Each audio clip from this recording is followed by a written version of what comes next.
Pour cette table ronde conclusive, nous sommes très honorés d'accueillir Marc Elnouchi, conseiller d'État, président de la commission d'évaluation et de contrôle de la médiation de la consommation, qui a accepté de présider cette table ronde conclusive. Et je vais donc lui donner immédiatement la parole pour qu'il vous présente les participants à cette table ronde. Et je souhaitais, au nom de Carole Aubert de Vincel et moi-même, le remercier très chaleureusement pour cette présidence. Merci beaucoup, Natacha. J'espère qu'on m'entend bien. Je suis très heureux de participer à l'inauguration de cette chaire de droit de la consommation pour laquelle je souhaite grand succès, grand rayonnement et la qualité des travaux de ce matin augure bien de cette qualité. Alors, c'est une table ronde qui va apporter un éclairage complémentaire aux travaux de ce matin. Elle n'est pas conclusive sur les travaux de ce matin qui portait sur la directive 2019 qui n'a pas impacté la directive de 2013. Et donc, je trouve que c'est un éclairage complémentaire qui peut ensuite apporter d'autres développements, d'autres travaux, peut-être même dans le cadre de cette chaire. Alors, j'ai grand plaisir effectivement à accueillir les participantes à cette réunion et je les remercie chaleureusement de leur participation. Marielle Cohen-Branche, que vous venez de voir à l'écran, qui est médiateur de l'autorité des marchés financiers. Valérie Alvarez, qui est médiatrice médiatrice des communications électroniques, et Christine Baratelli, qui travaille au sein de la direction du droit de l'entreprise du MEDEF. Alors, je vais juste dire, vu l'heure, on va essayer de tenir dans les 30 minutes, parce que les participants, je pense, se languissent d'aller se restaurer. Alors, juste 3-4 mots de présentation pour dire d'abord que la médiation de la consommation s'inscrit dans un cadre européen harmonisé. La directive de 2013, qui est d'harmonisation minimale, a défini un certain nombre de règles en laissant aux États membres pas mal d'options et de marge de manœuvre dans la mise en place de ce dispositif. La France, dans ce dispositif européen, se singularise à la fois par le fait que nous avons une médiation dite d'entreprise, c'est-à-dire un médiateur rattaché à une entreprise, un secteur professionnel particulièrement important, c'est à peu près plus de 50% de l'ensemble des entités de médiation, mais tout simplement parce que lorsque la transposition a dû être faite en 2016, elle s'est faite dans un paysage existant dans lequel il y avait déjà beaucoup de médiation qui avait été développée à l'initiative notamment des professionnels, mais aussi de l'État. Le deuxième facteur un peu singulier de la France dans le paysage européen, c'est l'éclatement des entités de médiation. Nous comptons une centaine d'entités de médiation, alors que dans d'autres États membres, la médiation de la consommation est plus concentrée sur des grands secteurs. La deuxième remarque que je voulais faire, c'est qu'on a un dispositif qui est bien intégré, ancré dans le droit national. D'abord parce que la médiation de la consommation, c'est une médiation de type conventionnel, comme celle prévue par la loi du 8 février 1995. Et deuxièmement, parce que la loi de modernisation de la justice du XXIe siècle a inséré la médiation de la consommation dans le dispositif qui fait qu'avant de saisir un tribunal d'instance, il faut que les parties aient fait une tentative de médiation ou de conciliation. Et donc, c'est évidemment la médiation de la consommation participe de ces tentatives.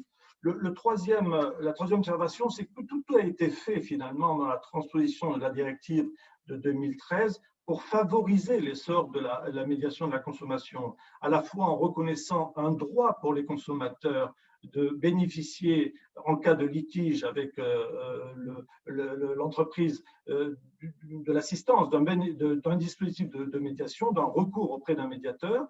Deuxièmement, parce que c'est un recours qui est gratuit pour le consommateur. Troisièmement, parce que c'est un dispositif qui n'est pas contraignant, qui est volontaire. À tout moment, les parties peuvent s'extraire du processus et le consommateur peut à tout moment finalement décider de s'adresser au juge s'il considère que c'est son intérêt. Alors, tout ce processus inscrit maintenant dans le droit de la consommation, dans une optique de protection des consommateurs, bien entendu, repose sur des garanties très importantes qui sont exigées à la fois du processus lui-même de médiation, de sa transparence, son efficacité, mais également du médiateur. de son indépendance et de son impartialité, mais également de sa compétence. Alors, juste pour finir sur la commission que je préside, elle a deux missions. D'une part, elle notifie à la Commission européenne la liste des médiateurs agréés et donc qui respectent l'ensemble des conditions définies par la directive, de sorte que le même degré de garantie soit accordé à tous les consommateurs européens, notamment dans la perspective d'achat transfrontalier. Ça a été un peu la première phase de fonctionnement de cette commission mise en place en 2016, c'est de référencer un nombre très important de médiations qui couvre désormais pratiquement tout le champ des secteurs économiques en France. La deuxième mission, qui est celle à laquelle est confrontée maintenant la Commission depuis 2019, c'est justement de confronter le droit et la réalité. C'est la circonstance que les acteurs se soient acquittés de leur obligation légale de mettre en place un dispositif de médiation ne suffit pas à garantir l'effectivité de fonctionnement. Et c'est ça qu'il faut désormais éprouver. Est-ce que tout ceci fonctionne bien? Et c'est déjà des questions que je vais adresser aux participants. Alors, je n'ai pas prévu de vous adresser des questions techniques, parce que vous êtes tellement expérimentés en matière de droit de la consommation, de médiation de la consommation, que ça n'aurait pas de sens. En revanche, je sollicite votre expérience très pratique, à la fois comme médiateur, et puis en ce qui concerne Christine, son regard transversal du fait de son positionnement au MEDEF. Dites-nous quelle expérience vous avez maintenant du fonctionnement de la médiation de la consommation dans son mode moderne, rénové depuis 2016. Est-ce que cette médiation est bien connue des consommateurs? Est-ce que les conditions d'irrecevabilité ne sont pas restrictives parce qu'il y a un taux d'irrecevabilité moyen qui est très important? Est-ce que les professionnels jouent le jeu? Est-ce qu'ils s'impliquent dans le fonctionnement? Est-ce qu'ils y voient l'intérêt de durablement améliorer leurs relations commerciales avec leur clientèle? Est-ce que le processus, de votre point de vue de médiation, est perçu comme étant impartial? Et puis, pour les médiatrices, est-ce que vous-même, vous êtes reconnus comme étant indépendants? Et est-ce que l'arsenal législatif vous a donné tous les moyens de cette indépendance, en dehors, bien sûr, de vos qualités personnelles, qui sont fondamentales dans la crédibilité que vous accordent les consommateurs qui s'adressent à vous? Alors voilà, c'est un ensemble de questions qui permettront à un public que je sais déjà un peu spécialisé, mais quand même assez large, de connaître mieux comment fonctionne en pratique la disposition de la médiation de la consommation, ses atouts et ses faiblesses. Alors, je passe la parole d'abord à Marielle Cohen-Branche et ensuite à Valérie Alvarez, et je laisserai Christine Baratelli, qui est, comme je le dis, un regard transversal, intervenir à la fin. Je ne suis pas sûr du tout, mes chers amis, que vu l'heure et le temps imparti, nous puissions avoir encore une itération entre nous, et j'aurai donc quelques mots de conclusion, mais on ne sait jamais. Alors, Marielle, je vous donne d'abord la parole. Merci Marc. On va essayer effectivement d'abord de remercier ceux qui ont le courage de rester et malgré la fin qui doit les tarauder. Alors, pour essayer d'aller à l'essentiel, oui, la médiation est plus connue puisque c'était votre première question, mais elle mériterait d'être mieux connue. Au fond, accessible, c'est le premier point, puisqu'on va se placer d'abord du côté de l'intérêt du consommateur. Quand est-ce qu'il est avisé qu'il y a une médiation, puisque d'autant plus, et vous l'avez rappelé, en dessous de 5 000 € maintenant, c'est un préalable. Et donc, moi je dis, c'est au moment où le litige naît que c'est le plus important. C'est-à-dire qu'il va recevoir un courrier de son professionnel, car pour saisir un médiateur, il faut avoir préalablement, et c'est normal, obtenu une réponse ou une absence de réponse pendant 2 mois. Et donc là, la lisibilité de l'information, oui, vous pouvez maintenant saisir le médiateur, et j'ajoute qu'en France, nous avons cet avantage formidable qui est que le délai de prescription est suspendu. Et donc ça, c'est très important, puisque ça a été rappelé, le médiateur n'est pas un juge et qu'il peut toujours ne pas satisfaire une ou l'autre des parties. Et donc, cette accessibilité, elle est majeure. Et donc, il faut aussi que sur son site, la notion d'accessibilité, surtout sur un site Internet, c'est qu'il ne soit pas obligé d'aller la chercher pendant 25 minutes. Ça, c'est l'accessibilité. Alors, après, mieux connu, le vrai problème numéro 1, je crois que la médiation de la consommation à la française, c'est les limites du champ de compétences. Et donc, là, la question de l'irrecevabilité que Marc Annucci a rappelé, elle est fondamentale. Pourquoi? Mais elle ne se pose pas en les mêmes termes selon les médiateurs. Pour les médiateurs d'entreprise, c'est essentiellement le risque de confusion avec le service client. Donc, ils vont y aller trop vite. Ils vont aller directement vers le médiateur sans avoir, pour les médiateurs publics que je suis ou les médiateurs on va dire, sectoriels, le problème est autre, c'est la complexité des limites de champ de compétences. Moi, je ne suis compétente qu'en matière financière, mais pas en matière d'assurance et pas en matière bancaire. Et donc là, c'est vrai que c'est parfois une difficulté. Et là, l'informatique va nous aider parce que si le client va saisir par formulaire sur le site, car nous devons tous avoir un site, nous devons tous le permettre, eh bien, on va pouvoir l'orienter plus facilement. Et donc, c'est vrai que essayer de favoriser le fait que nous soyons saisis par formulaire est fondamental et diminue. Alors après, est-ce qu'effectivement, c'est comme ça qu'on peut essayer de limiter ce problème numéro 1 que Marc a souligné, qui est effectivement ce taux d'irrecevabilité. Après, effectivement, les professionnels, avec un médiateur du service public, ne refusent pas souvent d'entrer en médiation. Mais pour moi, j'ai pour la première fois, par exemple, considéré que la confidentialité, qui est une des avantages de la médiation pour un professionnel, car il va pouvoir, si ce n'est pas une erreur humaine, au fond, sans atteinte à son image, redresser la situation et favoriser une amélioration de ces procédures. Eh bien, il est très important à ce moment-là que s'il refuse d'entrer en médiation, eh bien, il ne bénéficie pas de cette confidentialité. Et pour la première fois dans mon rapport annuel, j'ai effectivement fait ce qu'on appelle en bon français un name and shame, c'est-à-dire que je l'ai cité. Non pas le refus ponctuel, puisque c'est un droit de refuser, mais le refus systématique. Et là, je m'appuie sur la législation du droit de la consommation en disant, mais au fond, vous deviez mettre en place un service effectif de médiation. Et là, c'est pour moi, et c'est l'ancien magistrat un petit peu qui parle tout de même, au fond, une sorte d'abus de ce droit de ne pas entrer en médiation. Et alors, en revanche, il faut le savoir, l'essentiel des professionnels, puisque j'en ai environ près de 300, sont très contents de la médiation.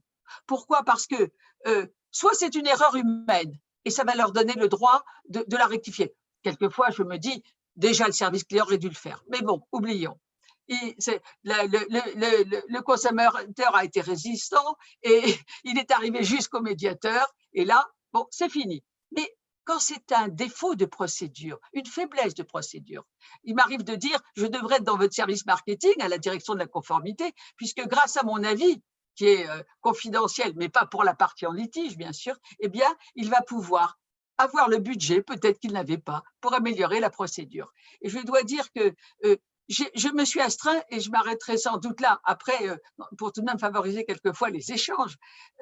En tant qu'ancien magistrat, je me disais, mais quand on a trouvé une solution qui pourrait être utile aux autres, comment on peut concilier la règle de la confidentialité avec le fait que ça ne puisse pas se reproduire et que ça puisse aider soit le professionnel, soit le consommateur. Et donc, j'ai instauré depuis maintenant 6 ans, sur le site de l'AMF, un dossier du mois que je publie anonymement, bien sûr, mais qui permet, je l'ai choisi tout simplement en fonction justement de l'utilité qu'il a pour des conseils généraux qu'on peut en tirer pour que justement les professionnels. Et je dois dire que j'étais pas mécontente d'entendre plusieurs grands établissements bancaires me dire on les a intégrés dans notre doctrine. Et donc là, je crois que c'est là où l'amélioration de l'utilité de la médiation, au-delà de la confidentialité au cas par cas, peut favoriser cet apaisement, cette amélioration de la situation, sans parler, et c'est la troisième pour moi mission du médiateur, en dehors de résoudre un cas concret, au-delà de la possibilité d'améliorer les procédures, parfois, c'est la loi elle-même qui mérite aussi d'être améliorée. Et là, le fait d'être un médiateur adossé au régulateur, on va dire d'être un véritable service public, me permet parfois, effectivement, d'y contribuer. Merci beaucoup, Marielle. Je passe la parole maintenant à Valérie Alvarez, vous êtes médiatrice des communications électroniques. Alors, c'est un domaine où il y a énormément de saisines, de très grande sensibilité. Et donc, je souhaiterais également que de façon concise, vous nous disiez la perception que vous avez du fonctionnement de la médiation. Est-ce qu'elle, de votre point de vue, elle est sous-utilisée? Est-ce que le médiateur a les moyens suffisants pour apparaître comme un véritable tiers indépendant dans la relation amiable entre les parties? Quel bilan finalement tirez-vous de votre expérience à ce stade? Bonjour à tous, bonjour Monsieur le Président. Effectivement, donc la médiation des communications électroniques fait partie des médiations qui sont le plus saisies, puisque l'année dernière, j'ai été saisie de plus de 10 500 cas, demandes d'avis. Donc, je dirais que la médiation des communications électroniques est connue auprès des consommateurs grâce notamment à l'action des associations de consommateurs, mais également à l'action en fait des professionnels, dans la mesure où effectivement, c'est ce que disait Madame au préalable, dans leur documentation contractuelle, ils parlent de la médiation, et dans les échanges de courrier qu'ils ont au travers de leur service client ou au travers de leur service consommateur, ils informent effectivement leurs clients de l'existence du médiateur. Donc, cette en fait, notoriété quelque part de la médiation dans le cadre des communications électroniques est également assurée par la DGCCRF et par l'ARCEP, donc le gendarme des communications électroniques.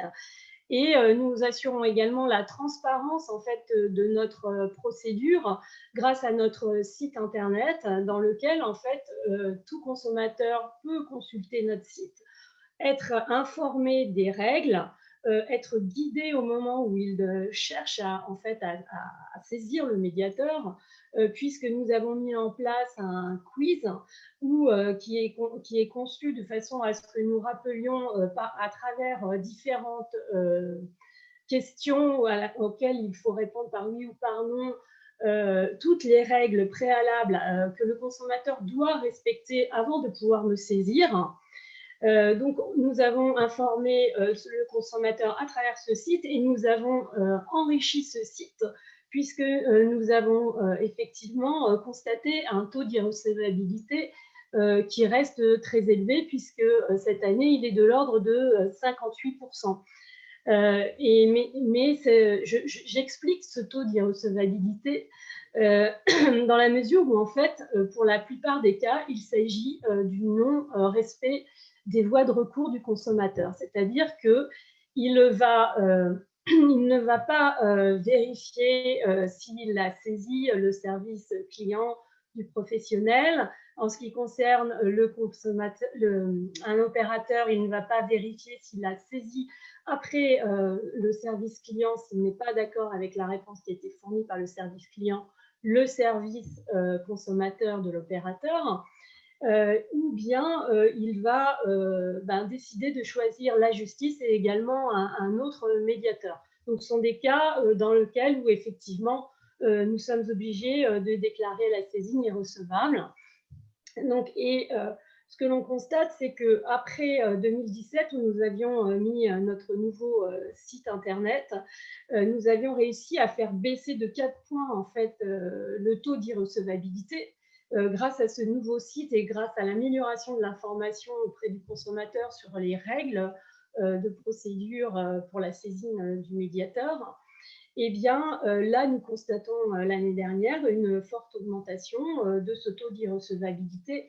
Mais là encore, nous avons une explication puisque il faut mettre cette augmentation en parallèle en fait, avec l'augmentation des saisines en ligne. C'est-à-dire que l'accessibilité de la médiation est rendue très simple puisqu'il s'agit d'aller sur le site. Et nous avons un taux de saisine en ligne de 82% l'année dernière et cette année de 84% de saisine en ligne.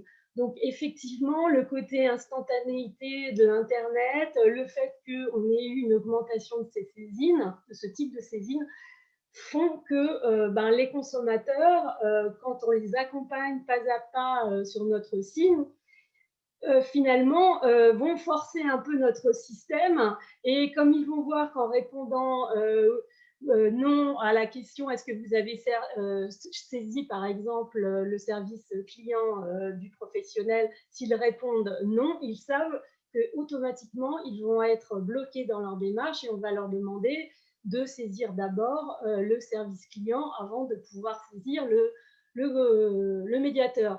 Et donc, ce qu'ils font, c'est qu'ils répondent l'inverse. Donc, ils font une réponse qui est inexacte.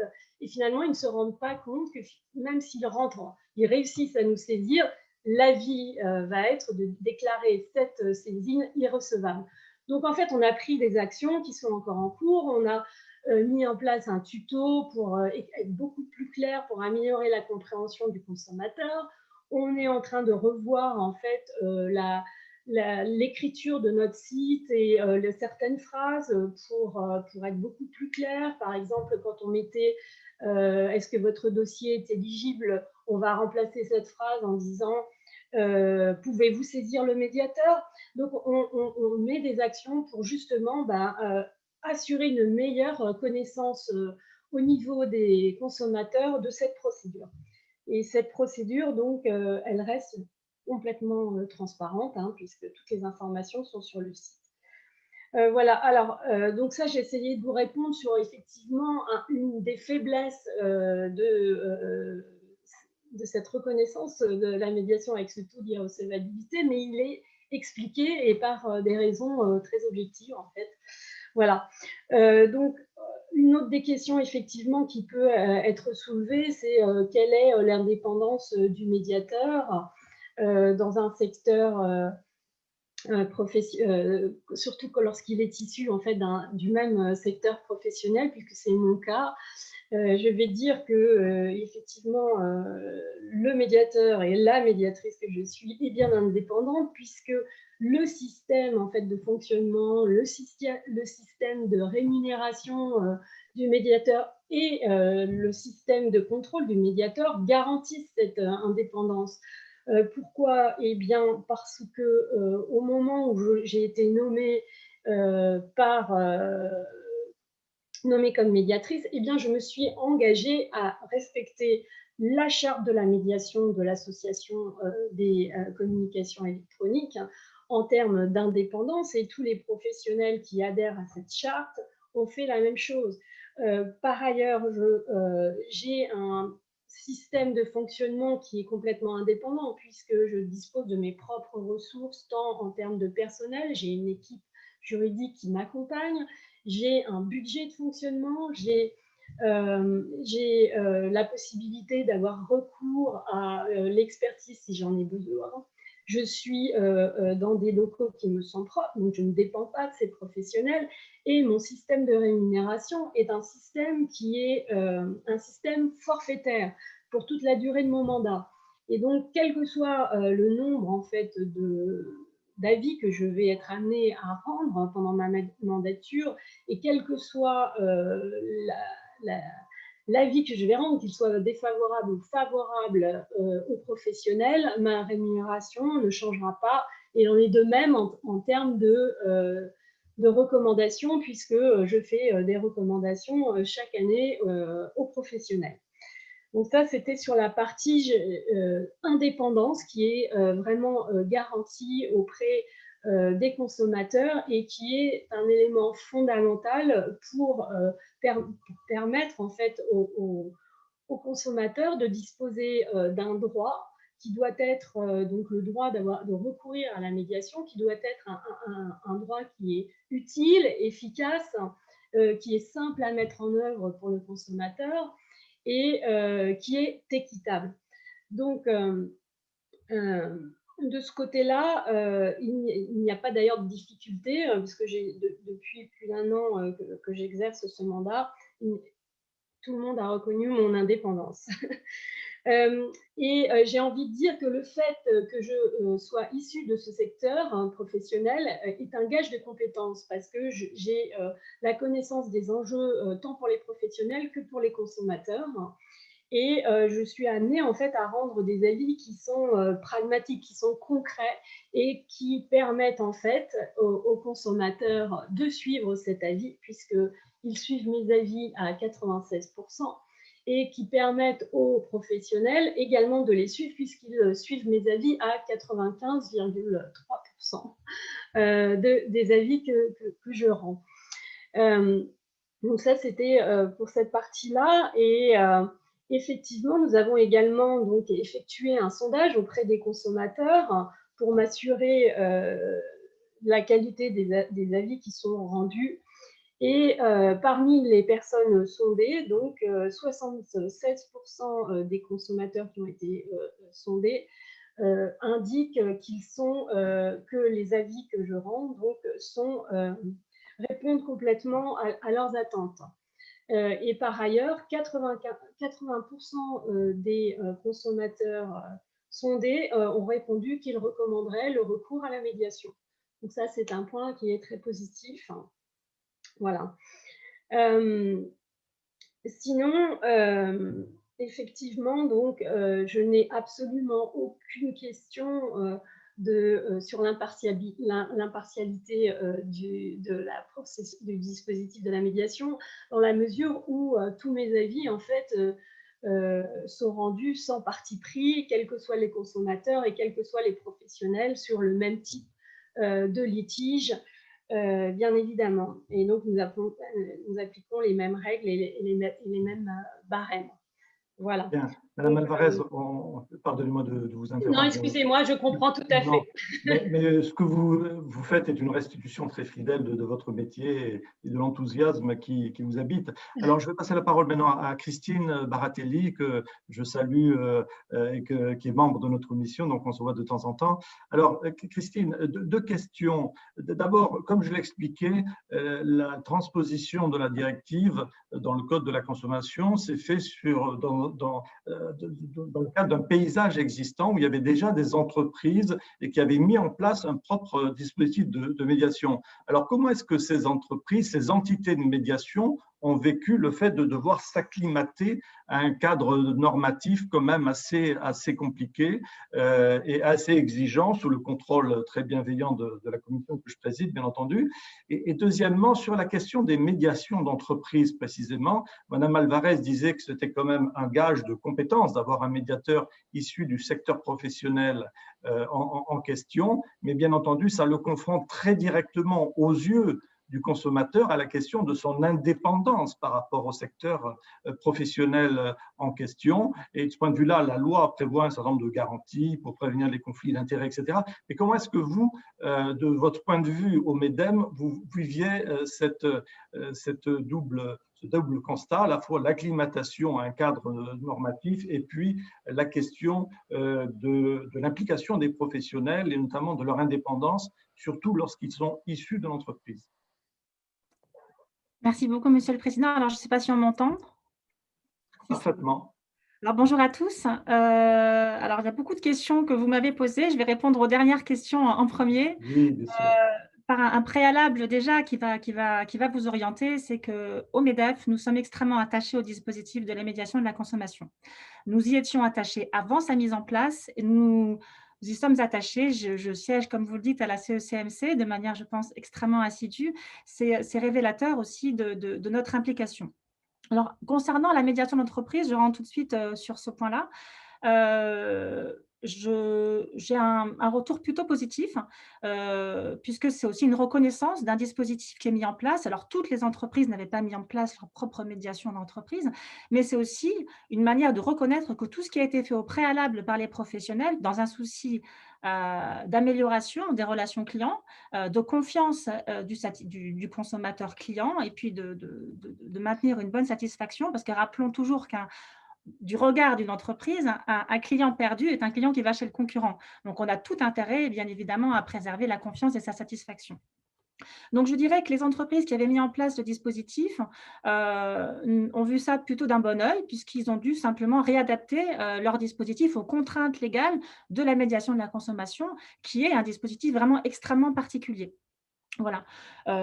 Pour répondre à ce premier point, je n'ai pas de retour particulièrement négatif.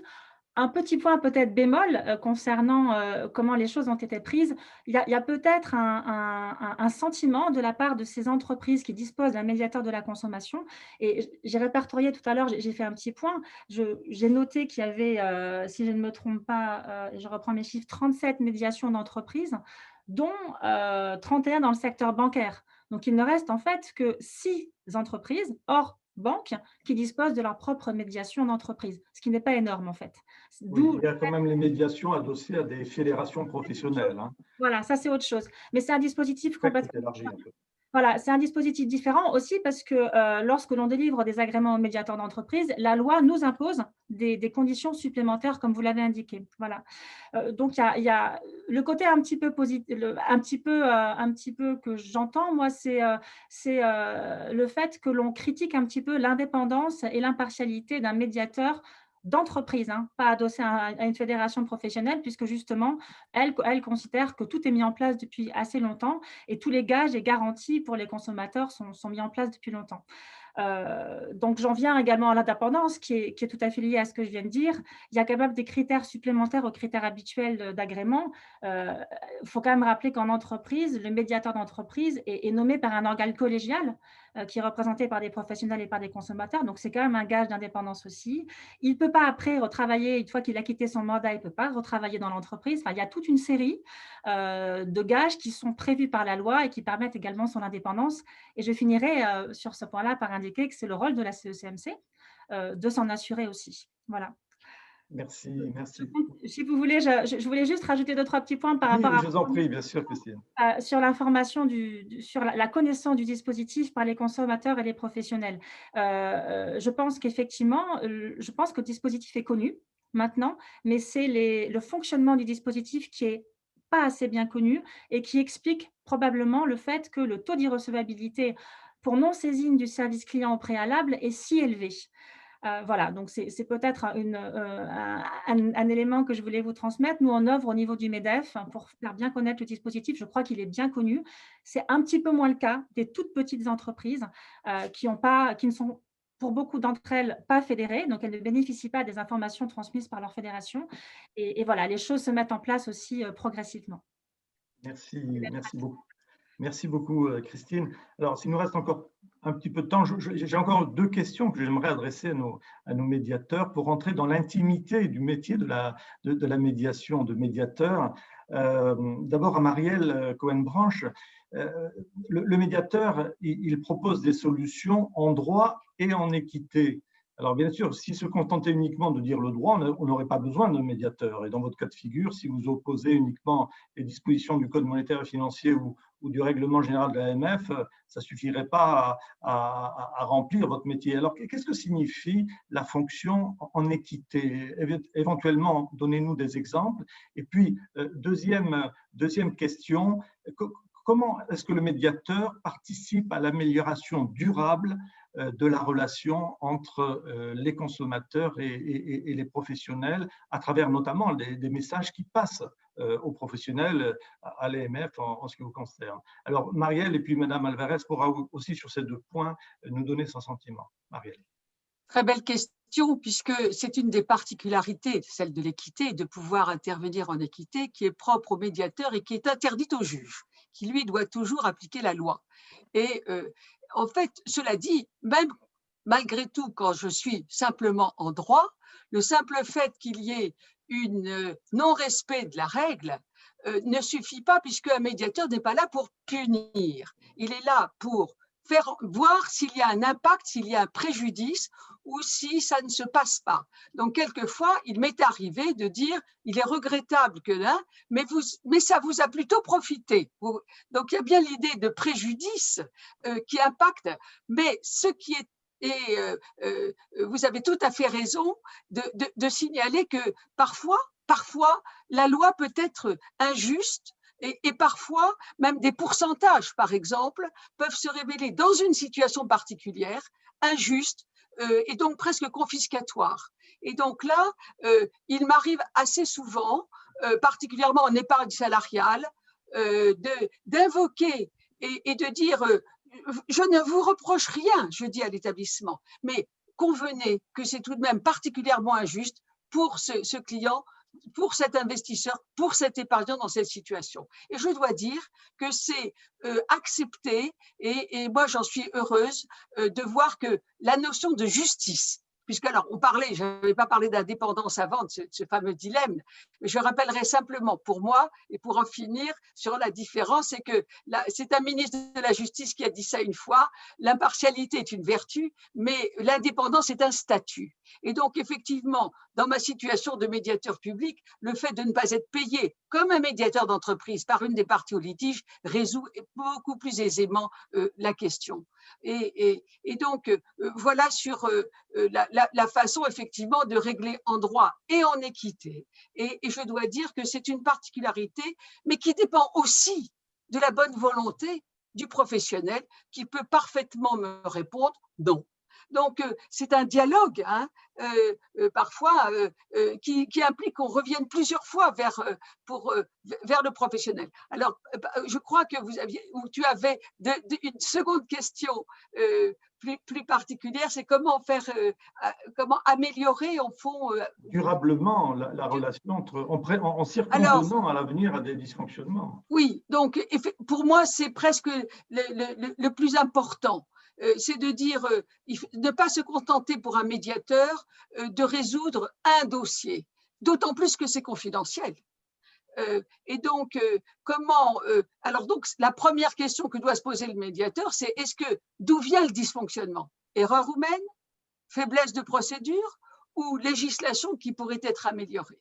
Et donc, dans les trois hypothèses qui couvrent à peu près l'ensemble de la mission d'un médiateur, il est évident qu'à ce moment-là, le fait de pouvoir préconiser une amélioration de la procédure, c'est ça qui est le plus intéressant, et de le proposer. Et je dois te reconnaître, mais peut-être est-ce également favorisé par le fait que je suis adossée au régulateur, le professionnel va me proposer de lui-même d'améliorer sa procédure.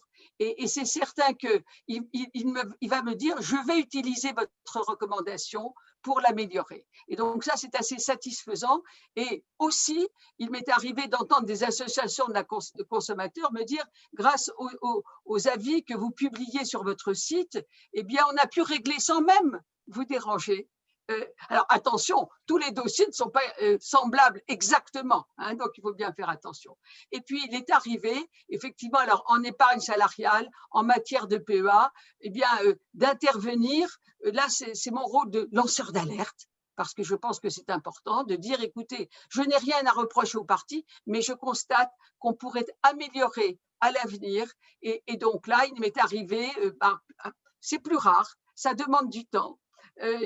Particulièrement vis-à-vis du Trésor, vis-à-vis effectivement du législateur, d'obtenir que des améliorations soient apportées.